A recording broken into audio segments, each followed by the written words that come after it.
Episode की starting में दिखाया जाता है कि लॉन्ग हाउचेन की टीम के सारे लोग सीमा जियान के महाकाव्य स्तर के बम वाले गोले को देखकर काफी ज्यादा शौक थे, पर वो लोग अपना ध्यान इस बात से छोड़कर पहले लड़ाई पर फोकस करने लगते हैं।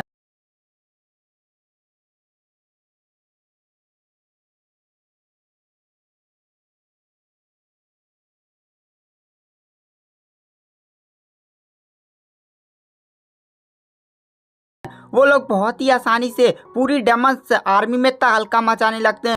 अब 57 demon god, panther demon god ऑक्सरे का महल का एंट्रेंस एकदम खंडहर बन चुका था और चारों तरफ उसके महल की सुंदरता बहुत ही ज्यादा बेकार हो चुकी थी और लॉन्ग हाउचेन ने भी उस लेवल 8 के डीमंस को मार दिया था।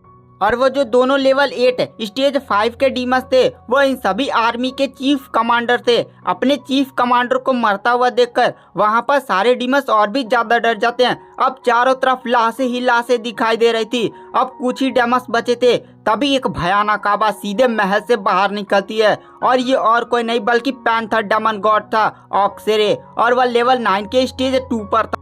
और ऑक्सरे देखता है कि वहां पर कुछ इंसान उसके महल पर अटैक कर दिए हैं। वो लोग ज्यादा पावरफुल नहीं दिख रहे हैं, लेवल 7 पर सारे लोग हैं, लेकिन उसकी नजर लॉन्ग हाउचेन पर पड़ती है जो gold essence foundation armour night उसका दिख रहा था। और वह शौक में कहता है gold essence foundation armour night, लेकिन उसकी हिम्मत कैसे हुई मेरे महल पर अटैक करने की, मेरा महल। मैं बहुत ही ज्यादा गुस्सा होने लगता है और कहता है तुम लोग को मैं आज जिंदा नहीं छोड़ूंगा। मैंने इतनी महल से मेरे महल को सजाया था, मैं तुम लोग को आज जिंदा नहीं छोड़ूंगा। Long Haochen panther demon God को देखकर कहता है तुम जानते हो मेरा नाम क्या है? मेरा नाम है लॉन्ग हाउचेन। लॉन्ग हाउचेन अपना मास्क हटा देता है। लॉन्ग हाउचेन के चेहरे को देखकर पैंथर डीमन गॉड काफी ज्यादा शौक था और कहता है इतनी छोटी सी उम्र में ये अभी 18 साल का ही दिख रहा है और ये लेवल 8 के स्टेज 4 पर है और इसके पास gold essence foundation armour knight है, लेकिन आज तू मेरे हाथों मरेगा। तो वहां पर लॉन्ग हाउचेन तुरंत अपने पंखों को खोलकर हवा में उड़ जाता और कहता है ब्लाइट ग्लिमर ऑफ होप का कैप्टन लॉन्ग हाउचेन आज ये प्रॉमिस लेता हूँ कि आज मैं ऑक्सरे को छोड़ूंगा नहीं। और ऑक्सरे जोर जोर से हंसने लगता है और कहता है क्या तुम्हें सच में लगता है कि तुम मुझे हरा सकते हो? तुम्हारी ये छोटी सी टुकड़ी मुझे हरा सकती है? तुम मेरे सैनिकों को मार सकते हो? तुम जानते भी हो ना एक लेवल 8 और लेवल 9 के बीच में कितना ज्यादा फर्क पड़ता है। तुम्हारी स्पिरिचुअल एनर्जी कितनी होगी? 50,000। मेरी स्पिरिचुअल एनर्जी 1,20,000 से भी ऊपर है। क्या तुम सच में मेरा सामना कर पाओगे? लॉन्ग हाउचेन कहता है चलो देख लिया जाए। लॉन्ग हाउचेन तुरंत divine snail of sun and moon की शील्ड को समन कर लेता है और अपने हाथ में स्वॉर्ड ऑफ नेचर को भी समन कर लेता है। Divine snail of sun and moon की शील्ड से एक 7 रंगों की रोशनी निकल रही थी और इस रोशनी को देखकर पैंथर डेमन गॉड कहता है क्या सच में ऐसा हो सकता है कि इस लड़के के पास दिव्य स्तर का उपकरण है? पैंथर डेमन गॉड कहता है तुम्हारे पास दिव्य उपकरण हुआ तो क्या हुआ, लेकिन आज तुम मेरे हाथों से नहीं बच सकता। आज ये शील्ड भी तुम्हें नहीं बचा सकती। तो लॉन्ग हाउचेन कहता है चलो आओ देख ही लिया जाए। उसके बाद जो लॉन्ग हाउचेन होता है वो अपनी स्वॉर्ड ऑफ नेचर से तुरंत पैंथर डीमन गॉड पर अटैक कर देता है। उन दोनों के बीच में काफी ज्यादा आइकॉनिक लेवल की बैटल हो रही थी। Long Haochen panther demon god के हर एक अटैक को रोक ले रहा था। Panther demon god Long Haochen की क्षमताओं को देखकर काफी ज्यादा शौक था। और इधर हमें दिखाया जाता है लॉन्ग हाउचेन की टीम और हायू मिल्क पैंथर डीमन के महल के हर एक डीमन को मार देते हैं और वो लोग लॉन्ग हाउचेन की मदद के लिए पैंथर डीमन गॉड पर अटैक करने लगते हैं। और इतने सारे अटैक को देखकर पैंथर डीमन गॉड भी घायल होने लगता है। और तभी वहां पर जो सीमा जियान होता है वह सभी से कहता है तुरंत सारे लोग पीछे हटो, और सीमा जियान के ऑर्डर पर तुरंत सारे लोग पीछे हट जाते हैं। सीमा जियान अपने विस्फोटक गोले से तुरंत पैंथर डीमन पर अटैक करता है। पैंथर डीमन गॉड तुरंत एक शील्ड बनाकर रोकता है, लेकिन वो पीछे चला जाता है और उसकी शील्ड भी डिस्ट्रॉय हो चुकी थी। पैंथर डीमन गॉड शौक में कहता है महाकाव्य स्तर का विस्फोटक गोला। पैंथर डीमन गॉड ने कभी भी महाकाव्य स्तर का एक विस्फोटक गोला नहीं देखा होता है। उसने ज्यादातर एपिक टीयर और लीजेंडरी टायर के ही देखे थे। पैंथर डीमन गॉड फिर से खड़ा होता है और अपने हाथ में अपनी तलवार को समन कर लेता है और कहता है आज मैं तुम लोग को नहीं छोड़ूंगा। और फिर से वह लॉन्ग हाउचेन और उसकी टीम पर अटैक कर देता है। लॉन्ग हाउचेन तुरंत असुरा स्ट्राइक को परफॉर्म करने लगता है और सीमा जियान अपना फिर से विस्फोटक गोला तैयार कर लेता है। लिलिन हवा में उड़ता है और अपनी सबसे खतरनाक फायर बॉल को रेडी कर लेता है। और ऐसे करते करते सारे लोग भी अपने अपने मिस्टीरियस टेक्निक को परफॉर्म करने लगते हैं। सारे लोग एक ही साथ पैंथर डीमन गॉड पर अटैक करते हैं। Panther demon God Long Haochen और सीमा जियान के अटैक को तो रोक लेता, लेकिन कायर के अटैक को नहीं रोक पाता। कायर का द डेथ ऑफ गॉड का खंजर तुरंत पैंथर डीमन गॉड छाती को चीरता हुआ निकल जाता है और उसके छाती से खून बहने लगता है।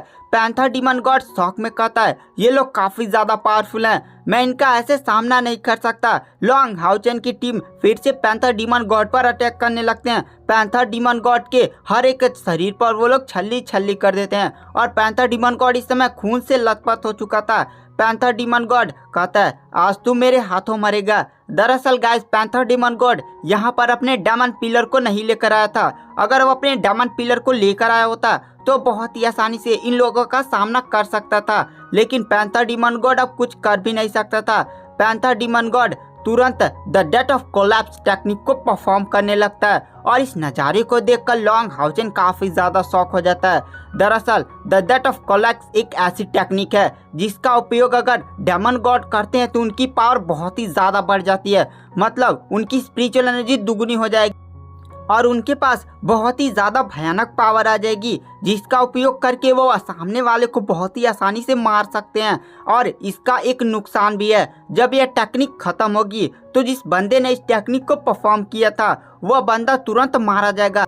लेकिन डेमन गॉड ऑक्सरे को इस बात की कोई भी चिंता नहीं थी, क्योंकि वो मरेगा तो सीधे डेमन पिलर में चला जाएगा। बस उसे केवल एक ही बात की चिंता थी कि जब वो अपनी पावर्स को बढ़ा ले रहा है तो पूरी तरह से इन इंसानों को खत्म कर दे, क्योंकि जब वो मरेगा तो उसकी बॉडी से उसका ताज निकलेगा जो सीधे इसके डेमन पिलर की तरफ बढ़ेगा। अगर इसका ताज और डेमन पिलर फिर से जुड़ गए तो वो लोग बहुत ही आसानी से फिर से पुनर्जन्म ले सकते हैं। और लॉन्ग हाउस इस टेक्निक को देखकर कहता है, द डेथ ऑफ कोलैप्स की टेक्निक काफ़ी ज़्यादा भयानक टेक्निक है, ये तो एंड्रोमिलियस से भी खतरनाक टेक्निक परफॉर्म कर रहा है। एंड्रोमिलियस ने जो टेक्निक परफॉर्म की थी वो तो केवल उसकी लेवल को पावर को बढ़ाता था, लेकिन इसकी टेक्निक तो सीधे इसकी स्पिरिचुअल एनर्जी को दुगना और इसे बहुत ही ज़्यादा भयानक पावर दे देगी और इसका सामना मैं नहीं कर सकता। लॉन्ग हाउचेन सोचता है कि मुझे जल्द से जल्द टावर ऑफ इटर्निटी में टेलीपोर्ट करना होगा, लेकिन लॉन्ग हाउचेन ध्यान से अपने चारों तरफ देखता है। उसके सारे साथी इस समय दूर छटके हुए थे, जिसके कारण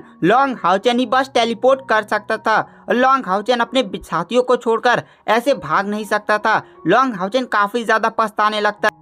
अगर उसे पहले पता होता कि पैंथर डेमन गॉड ऑक्सरे कोई ऐसा टेक्निक परफॉर्म करने वाला है तो पहले वो अपने साथियों के पास रहता और उन्हें टेलीपोर्ट करके सीधे टावर ऑफ इटर्निटी में लेकर चला जाता। और एक बार जब ऑक्सरे इस टेक्निक को परफॉर्म कर देता तो मर जाता, फिर से लॉन्ग हाउचेन वापस आ जाता। लेकिन लॉन्ग हाउचेन के साथी इस समय अलग अलग दूर छटके हुए थे, जिसके कारण लॉन्ग हाउचेन टेलीपोर्ट भी नहीं कर सकता था।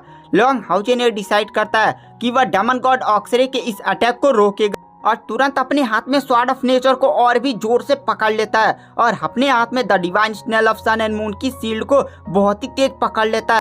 लॉन्ग हाउचेन अब पैंथर डीमन गॉड के अटैक को रोकने के लिए तैयार था।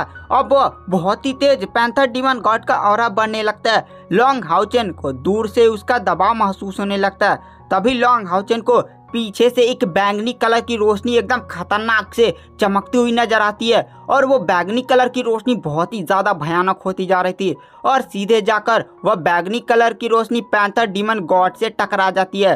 पैंथर डीमन गॉड का the death of collapsing technique तुरंत वहीं पर समाप्त हो जाती है और पैंथर डीमन गॉड तुरंत वहीं पर ब्लास्ट हो जाता है। और इस नज़ारे को देखकर वहां पर सारे लोग शॉक में थे और वो लोग शॉक में कहते हैं, आखिर किसने the death of collapse technique को ही बुझा दिया। और गाइस, आज की